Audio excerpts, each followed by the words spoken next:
up.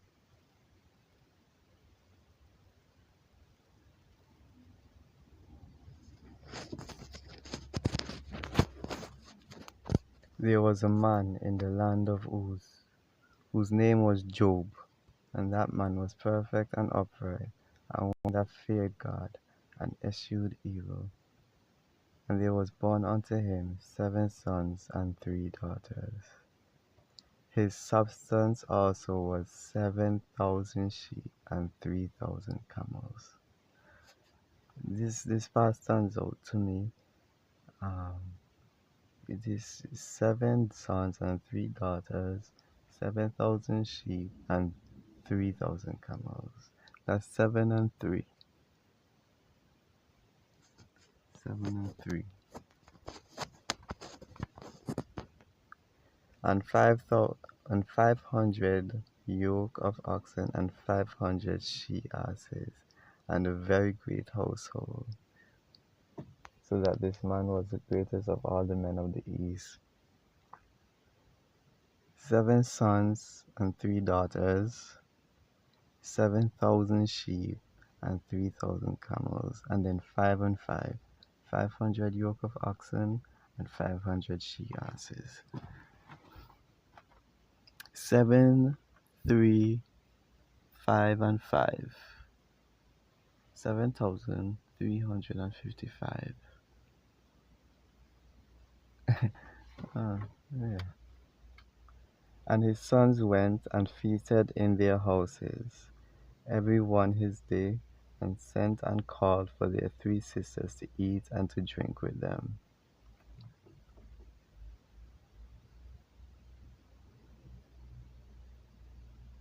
And it was so, when the days of their feasting were gone about, that Job sent and sanctified them, and rose up early in the morning, and offered burnt offerings according to the number of them all.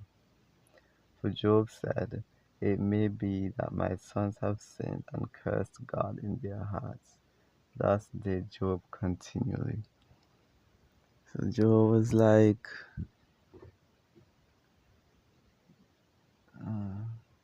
I like to think that I am Job in this story. Like, my sons and my daughters, they were feasting and eating, drinking wine, and dedicated as I am to God, I had to go and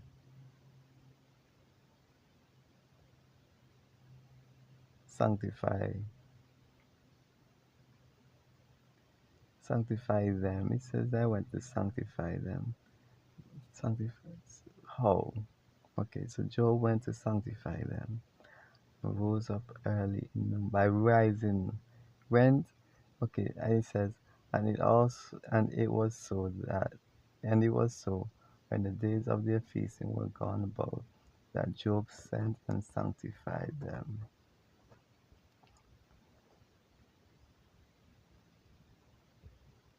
And rose up early in the morning. I think, you see, the lingo of the language back in the day, Job sent and sanctified them. So he sent or he went. That Job went and sanctified them by rising up early in the morning and offering burnt offerings according to the number of them all. That's how I'm understanding that.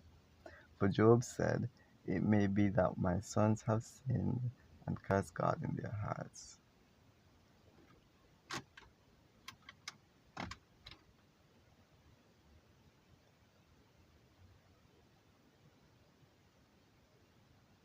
Thus did Job continually.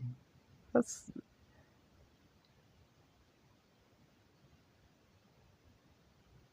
So this is what Job was doing when the days of their feasting were gone. He says days. It wasn't just one day.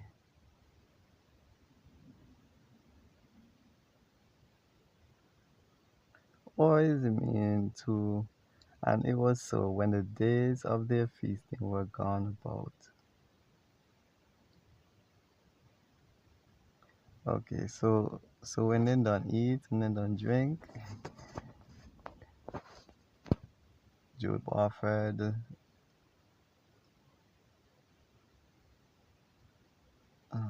burnt offerings.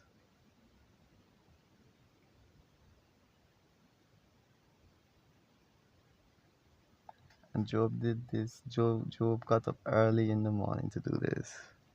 So this was on Job's mind. that why Job woke up and like, oh gosh, ah, not my sons and daughters. Let me bless. Let me let me make sure all is right with God.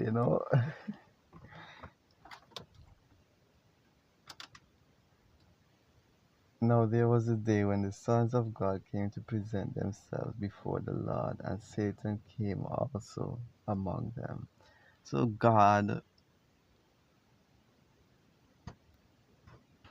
there was a day when the sons of God.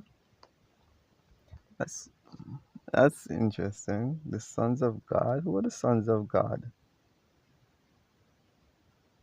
That'll be interesting to research. Now there was a day when the sons of God came to present themselves before the Lord, and Satan came also among them. Now Satan came also among them. Is it saying that Satan is a son of God too, or they just saying that Satan kind of like just tagged along to see what's going on? But it's like it would be interesting to these sons of God. What were the reaction to Satan coming along? You know what I mean? Were they well? Obviously, they didn't stop him, or weren't able to, or it doesn't give any detail as to what that interaction might have been like. Satan. Now there was a day when the sons of God came to present themselves before the Lord, and Satan came also among them. So, sons of God. I like to think that I'm a son of God. So if I'm coming to present myself before the Lord, Satan can be there too. Satan was there. Satan is there too. And the Lord said unto Satan, whence comest thou? Then Satan answered the Lord and said, from going to and fro in the earth, and from walking up and down in it. it's, it's like, why is God asking Satan this? And that seems like such a sarcastic answer. It's almost like Satan is saying, from where you send me from, from what you send me for do. You know what I mean? I've just been doing what you tell me to do. If you banish me to this place, so it's almost, I don't know. I don't know. It's like, and the Lord said unto Satan, whence comest thou?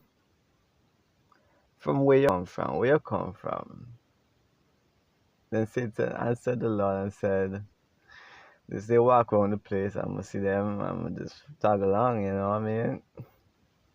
And the Lord said unto Satan, hast thou considered my servant Job? Oh Lord, oh Lord. So God is basically like, alright, you do all this walking around the earth. You see examples of good people. You've seen an example of good people. You've seen people being good. For example, my servant Job, you've seen good people, right, Satan? So the Lord said unto Satan, hast thou considered my servant Job, that there is none like him in the earth? Oh Lord. Okay, so God definitely boasting boasting his servant, basking in it. Kind of like, hey, look, look, Satan, right?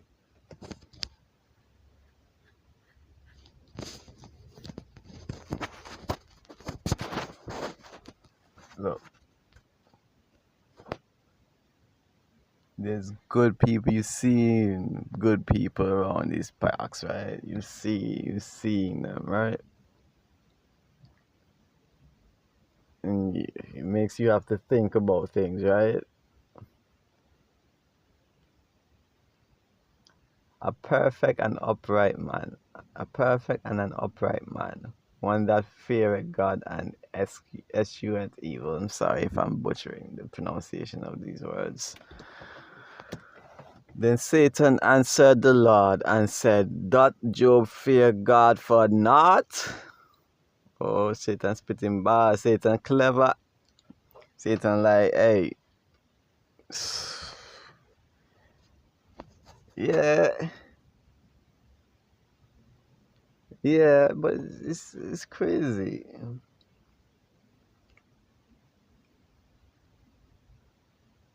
Satan like,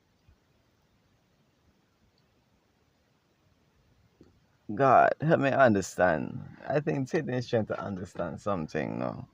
Honestly, it's like Satan is trying to say, hey, I don't understand how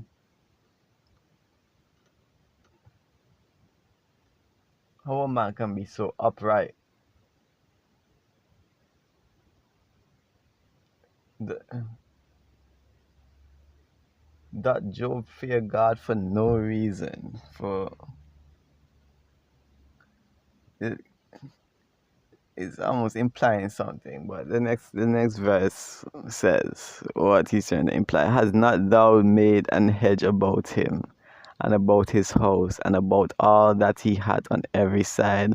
Thou hast blessed the work of his hands, and his substance is increased in the land.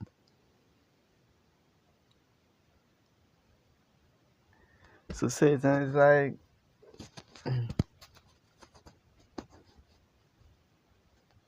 you've made a hedge about him.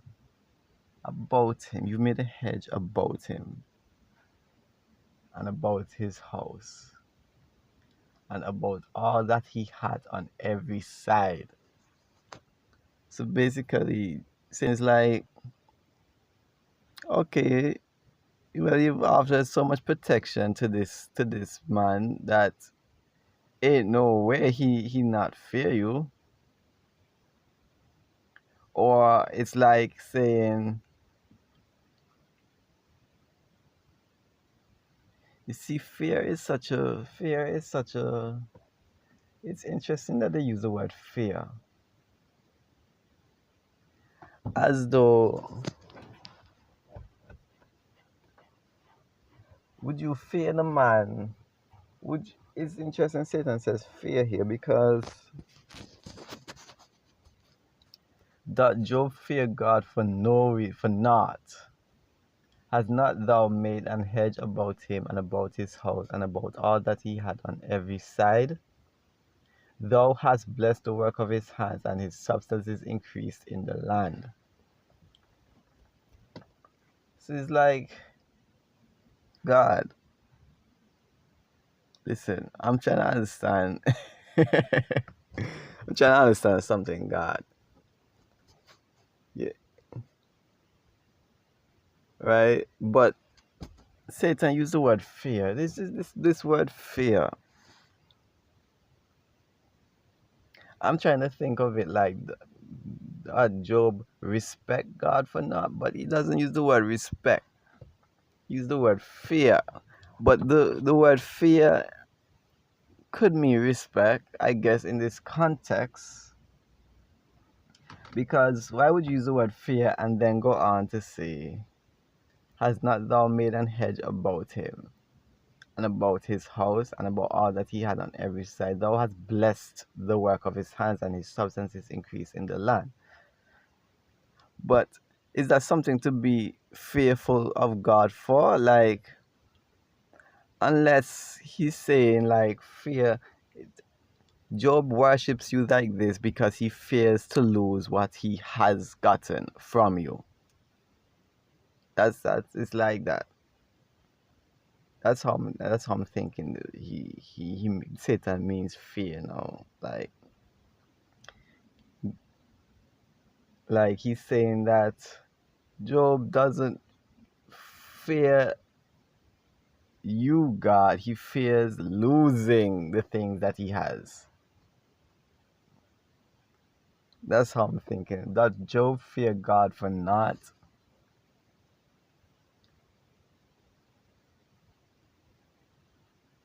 Like,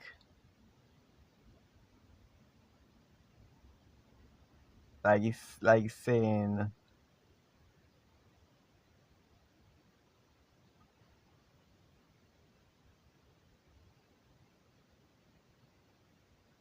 I guess the word respect can be put here too, but is there elements of fear in respect? It's crazy. Is there elements of fear in the word respect? But anyway, how I'm thinking is like Satan's like saying, God, listen to me. But he's, he he he probably does what he does. He's only upright because he fears of losing what you've blessed him with. And Satan continues to say, but put forth thine hand now, and touch all that he had, and he will curse thee to thy face. Put forth thine hand now, and touch all that he had, and he will curse thee to thy face. Hey, if it's one thing, right? Back in the day, the way they talk is just like it carries such elegance. I don't know. But put forth thy hand now and touch all that he had, and he will curse thee to thy face. Interesting, they put forth thine hand now and touch all that he had. Like, touch meaning in this context, like, remove, take. That's how I'm understanding it. And he will curse thee to thy face. Yeah, so that's kind of confirms that Satan is saying that God, he doesn't really care for you. He cares for the things that you can do for him.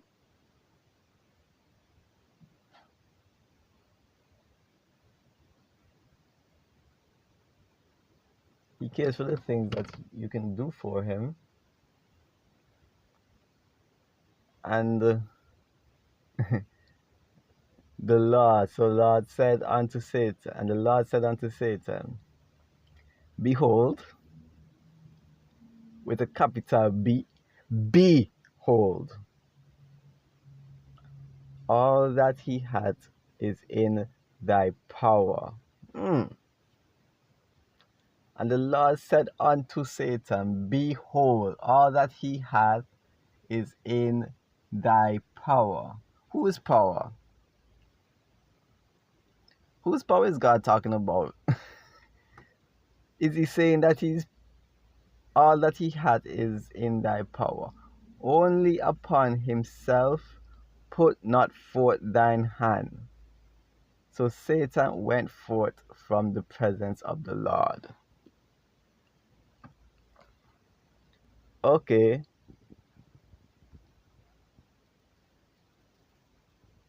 This app has ads for days. Okay, so, oh my gosh.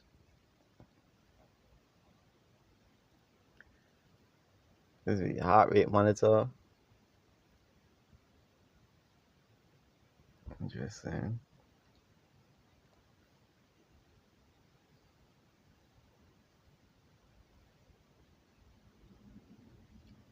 So Satan is saying to God, put forth thine hand now and touch or take away everything you have and he'll cuss you out. I promise you, God. Cause ain't no way that this man so upright in your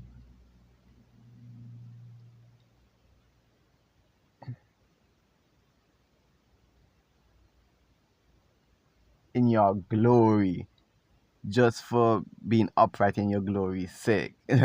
or or it's like it's crazy because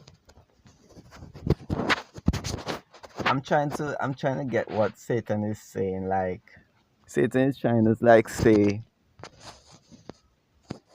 ain't no way this man just have this like reverence for you just for having reverence for you sake, right? That uh, this being, this is almost like this, like Satan is saying, like this person, this human is like this. It's possible for humans beings to be this like good. It's like impossible to be like perfect as like a human, right? It's like how like Satan is truly seeking like this kind of like understanding of of what's what's what's possible for human.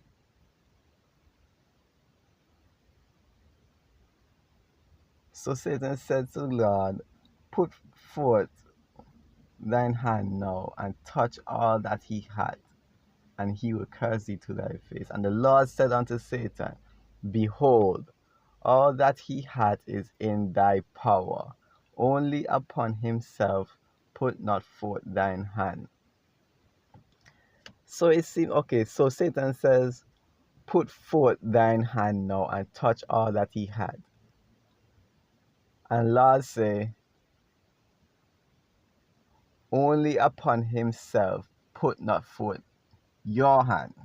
Okay, so it's like the Lord said, behold, all that he had is in thy power. Like he's saying to Satan, okay, Satan, since you walk up to and fro this earth, right? And of course, me no want to touch my creation, but you know what? Through my love for you, Satan, me go try to explain something to you. Because it seems like Satan is truly trying to understand something here now. And God, God have a love Satan enough for entertain he enough for try for show him something. Like it seems like God is trying to explain something to Satan. Like what? Like to show Satan something good, truly good.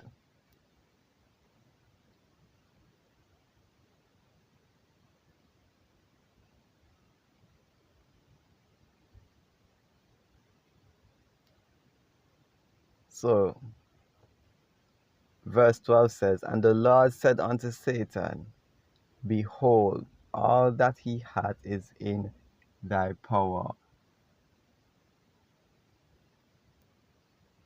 Only upon himself. Semicolon here now. Semicolon. Only upon himself put not forth thine hand. Alright.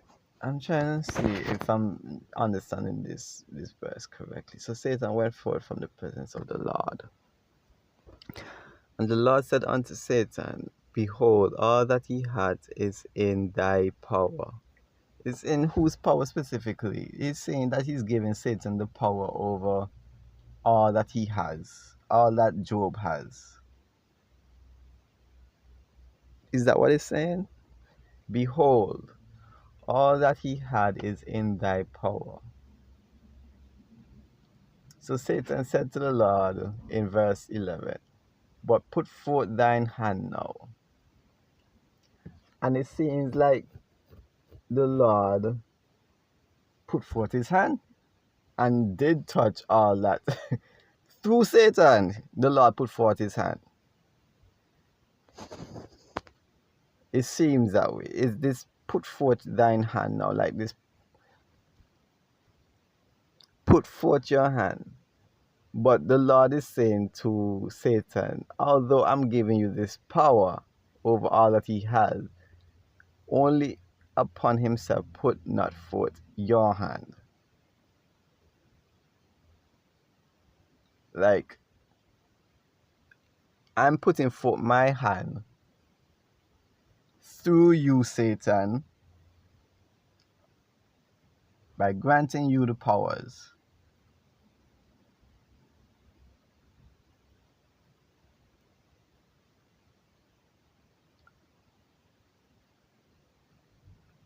But put not forth your hand upon this person himself.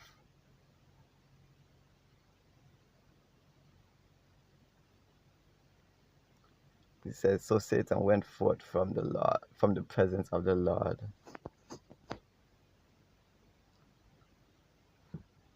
Okay, continues. And there was a day when his sons and his daughters were eating and drinking wine in their eldest brother's house. And there came a messenger unto Job and said, the oxen were plowing, and the asses feeding beside them.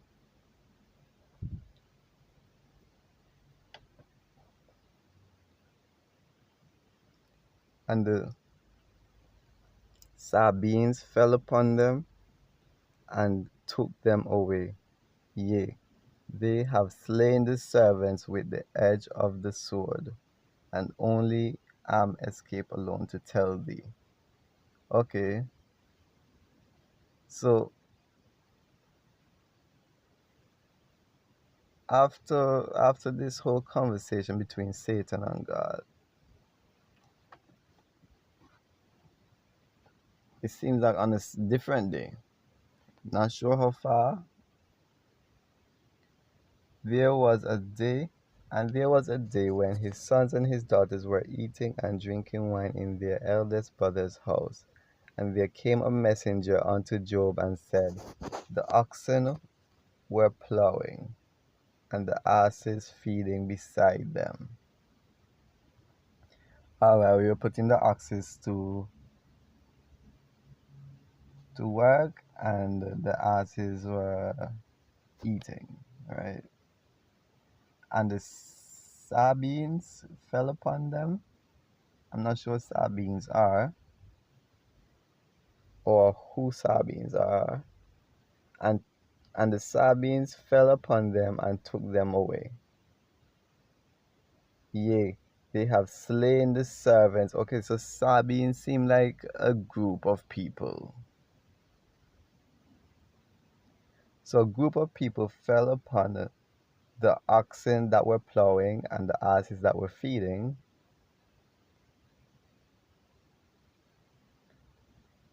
and took them away. Yea, they have slain the servants with the edge of the sword, and only am escaped alone to tell thee. Damn. So these people came and basically, what's the word I'm looking for? Raided this man's place. While he was yet speaking, there came also another and said, so this is happening all at once.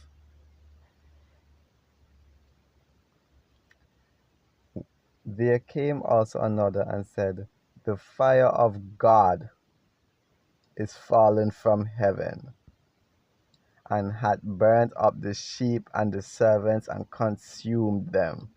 And I only am escaped alone to tell thee.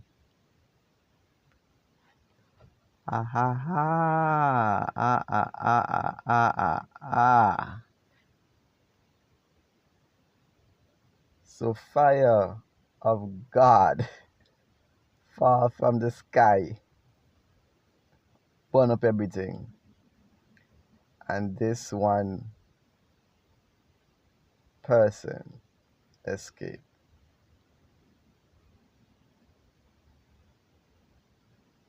I always leave one person for pass the message. You see? All I can only imagine this is the act of uh, Satan. Or well, you see, it seems that God moved forward.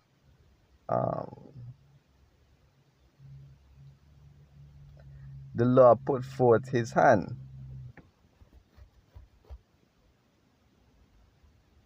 Satan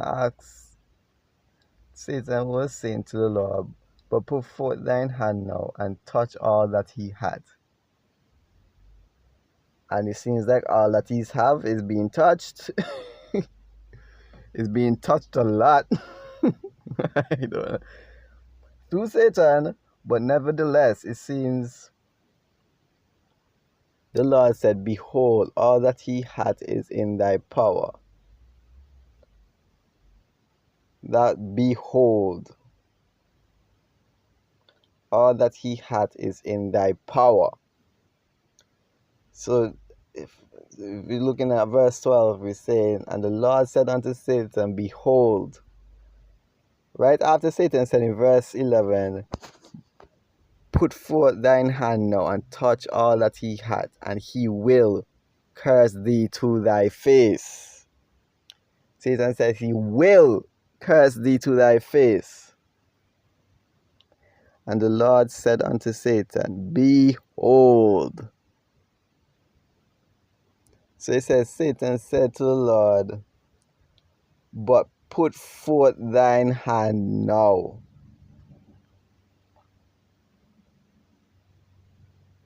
God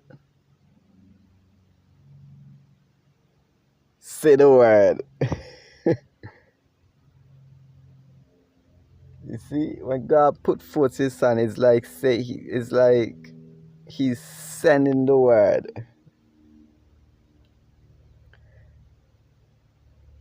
And the Lord said, so put forth thine hand now.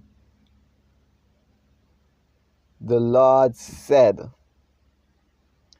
like God moves with words is what I'm getting here. Okay, so God moves with his word.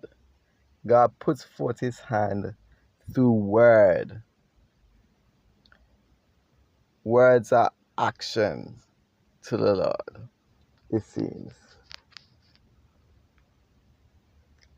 So the Lord said, the Lord put forth his hand by saying, behold, all that he hath is in thy power.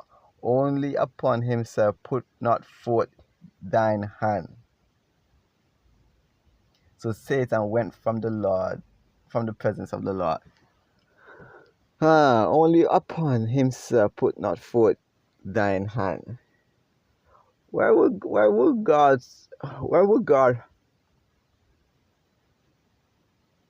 see?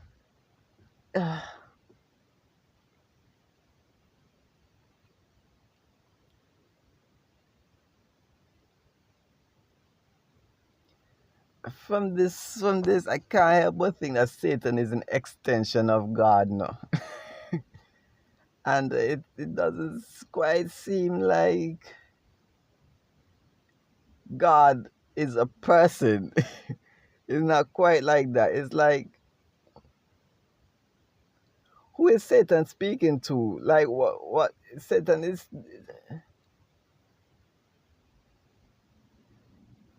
It says up here,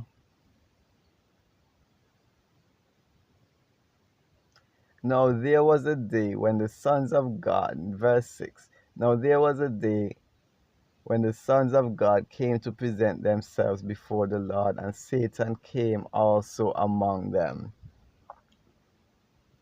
This makes it seem, in my mind at least, like they were on a journey to to go see God in person. but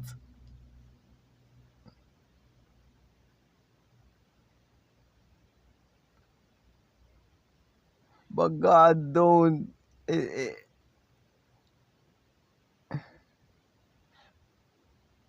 No, there was a day when the sons of God came to present themselves before the Lord, and Satan came also among them.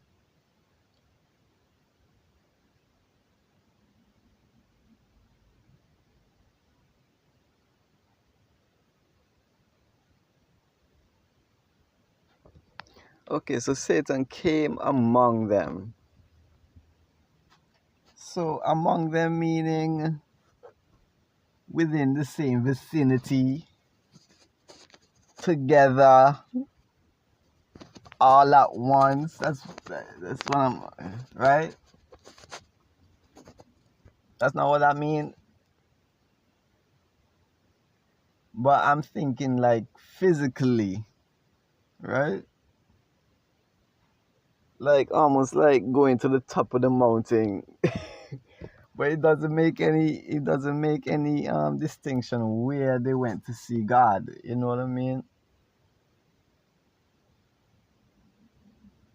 To go see, to present themselves before the Lord.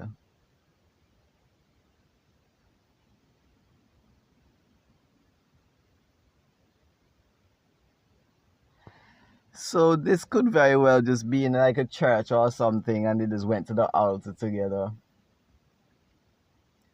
and they were all together just um,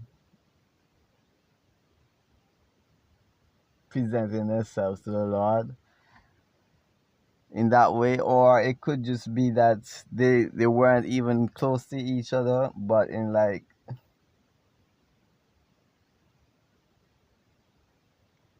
somehow spiritually they came together. They presented themselves together. Who knows? Who knows?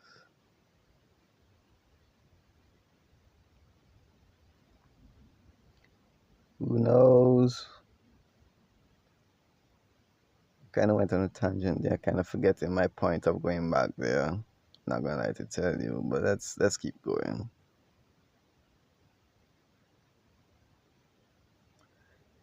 So in verse 17, while he was yet speaking, there came also another and said, the Chaldeans made out 3 bands, and fell upon the camels, and have carried them away, yea, and slain the servants with the edge of the sword, and only am escaped alone to tell thee. So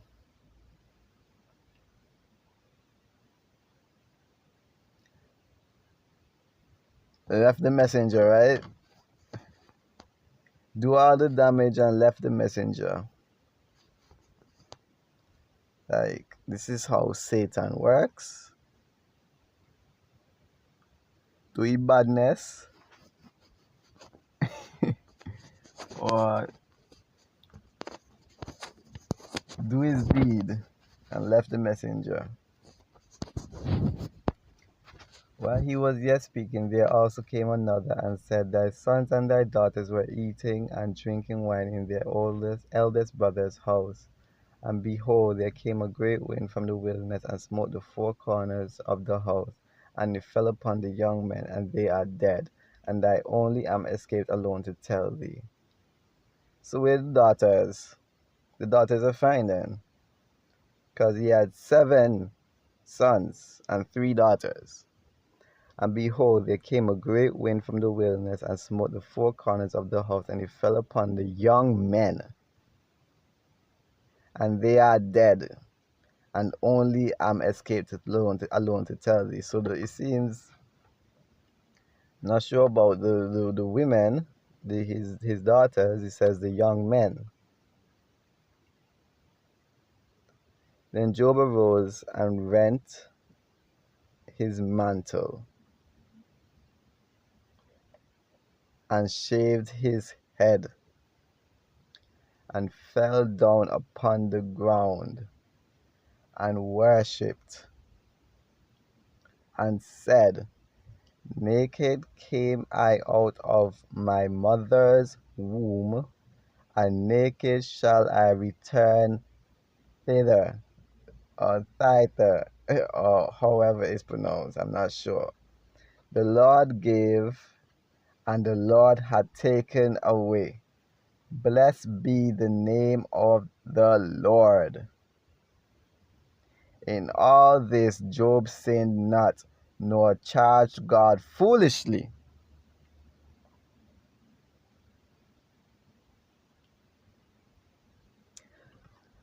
Interesting stuff here. Interesting. So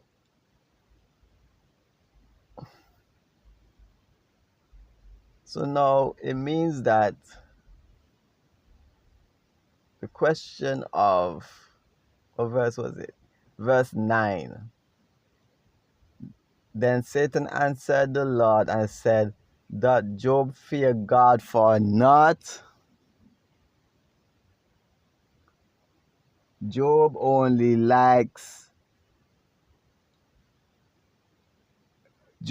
behaves this way.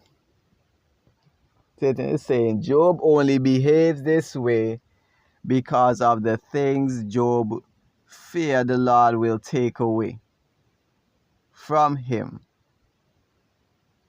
But Satan does not understand that it seems that God is explaining law to Satan as like to say all that Job has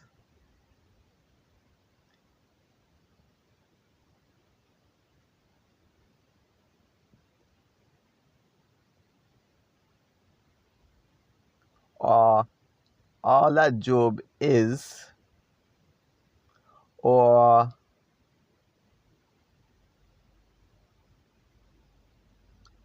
Job's behavior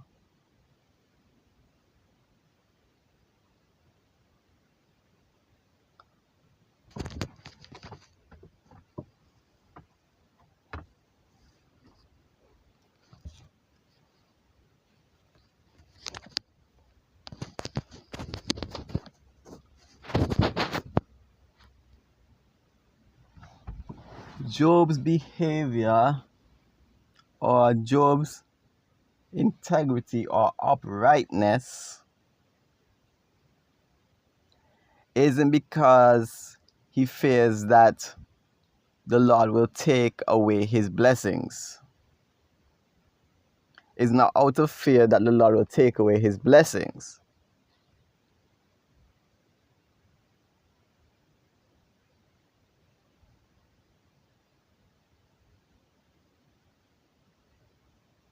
And his protection. That's what this is what I'm understanding. It's as if, oh gosh, this thing is as if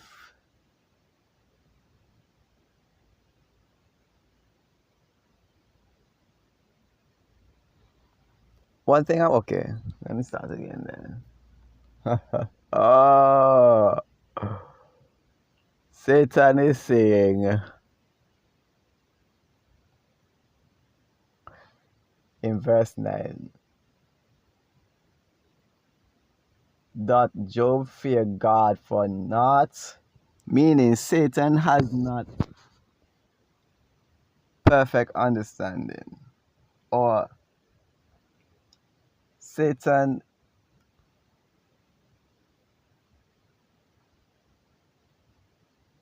is not perfect. Or maybe not even that Satan is not perfect. Satan, okay, maybe Satan is not perfect. Satan does not equate to God.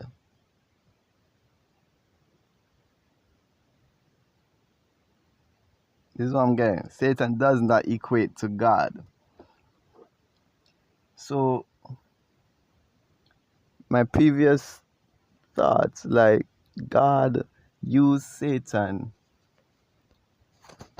or God is trying to explain something to Satan. It's trying to give Satan some semblance of understanding through an example.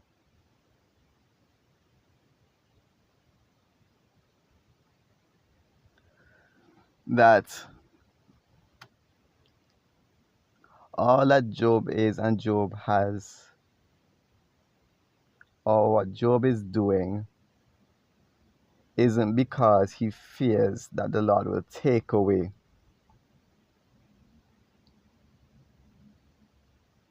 what the Lord has blessed him with.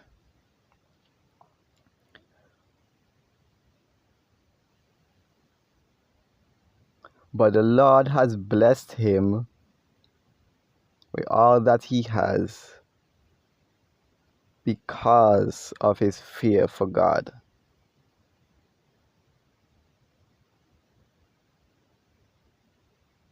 So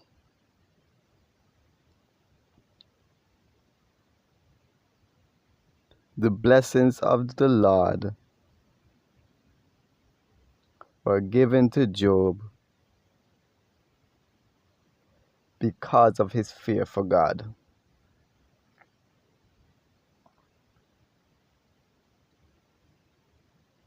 Right? And so, because it's a result of his fear for God,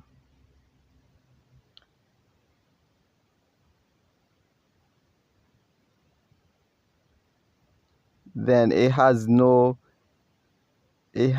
effect on his initial fear for God, because the fear for God came before his blessings. Comes before his blessings, and that's what it seems that God is trying to explain to Satan, that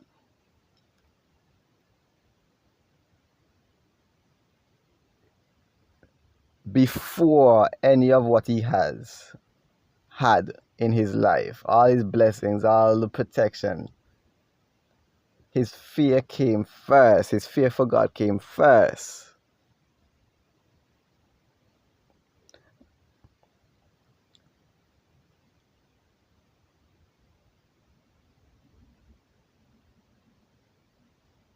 Right? All of that was showed to Satan when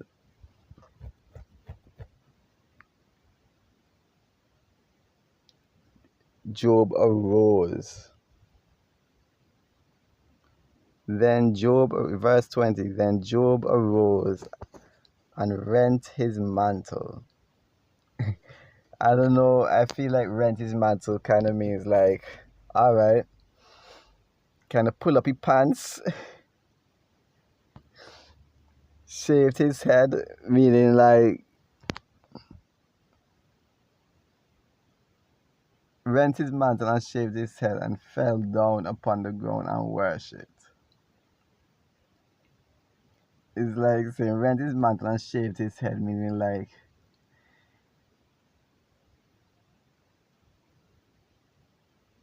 it means like he got what he had together the best he could, and fell down and worshipped. In his worshiping, he said, "Naked I came out of my mother's womb." All the pain,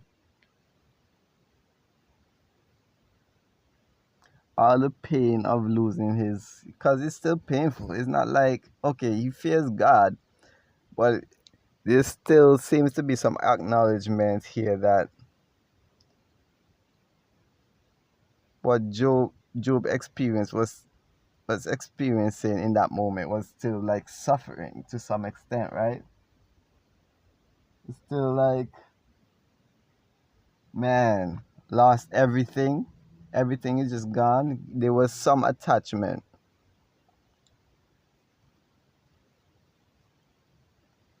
right? There was still some attachment, right?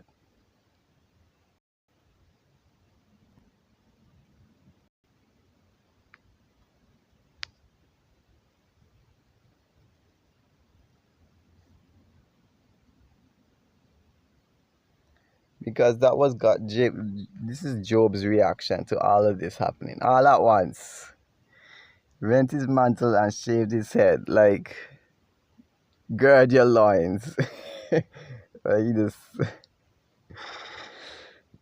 Ah, okay.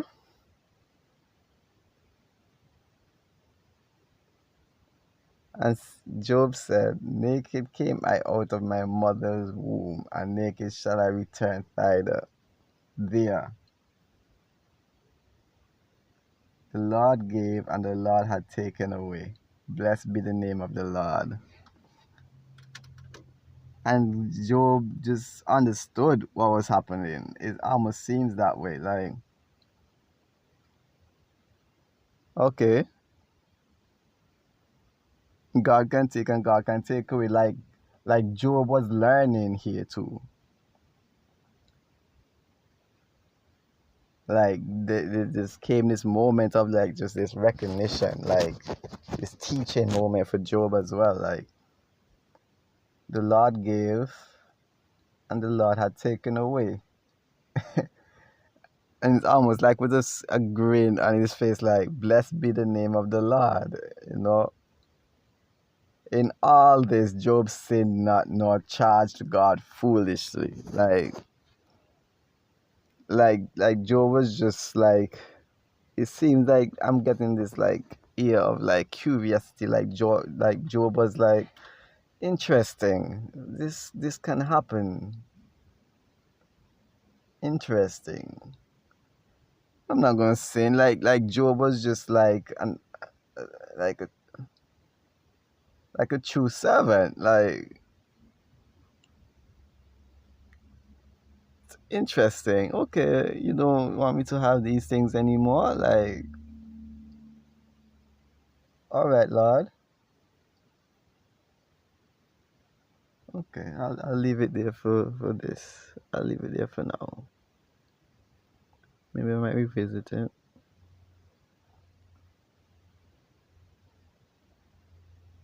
All right, I'll leave it there for now.